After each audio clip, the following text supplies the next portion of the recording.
நண்பர்களே வணக்கம். இன்னைக்கு நம்ம சேனல்ல ஒரு ஆரோக்கியமான சமையல் வீடியோ தான் பார்க்க போறோம். முருங்கைக்கீரை நம்ம உடம்புக்கு எவ்வளோ நல்லதுன்னு எல்லாருக்கும் தெரியும். அந்த கீரைய வச்சு சூப்பரான ஒரு முருங்கைக்கீரை பொடி தான் எப்படி செய்றதுன்னு பார்க்க போறோம். என்னுடைய மனைவி பிரெக்னன்ட்டா இருக்காங்க. அவங்களுக்காண்டி நான் முருங்கைப்பொடி செய்ய போறேன். இத பிரெக்னன்ட்டா இருக்கிறவங்க தான் சாப்பிடணும்னு இல்ல. யார் வேணாலும் சாப்பிடலாம். உங்க வீட்டு பக்கத்துல முருங்கை மரம் இருந்துச்சுன்னா, அதுலருந்து கொஞ்சம் முருங்கைக்கீரைய புடுங்கிக்கோங்க. அடிக்கிற வெயில்ல ஒரு 3 மணி நேரத்துல நல்லா காய்ஞ்சிருச்சு. 3 hours later. அப்புறம் என்ன பண்ணேன்னா, ஒரு வடச்சட்டி எடுத்து உளுந்தையும், துவரம் பருப்பையும் போட்டு நல்லா வறுத்து தனியா எடுத்து வச்சுக்கிட்டேன்.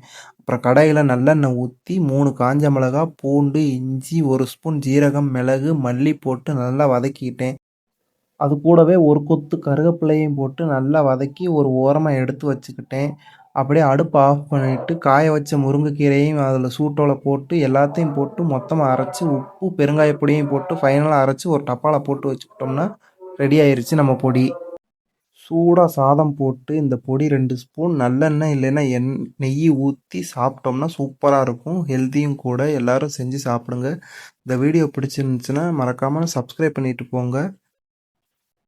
அடுத்து இதே மாரி ஹெல்த்தியான ஃபுட்ஸ் வீடியோல சந்திக்கலாம் நண்பர்களே.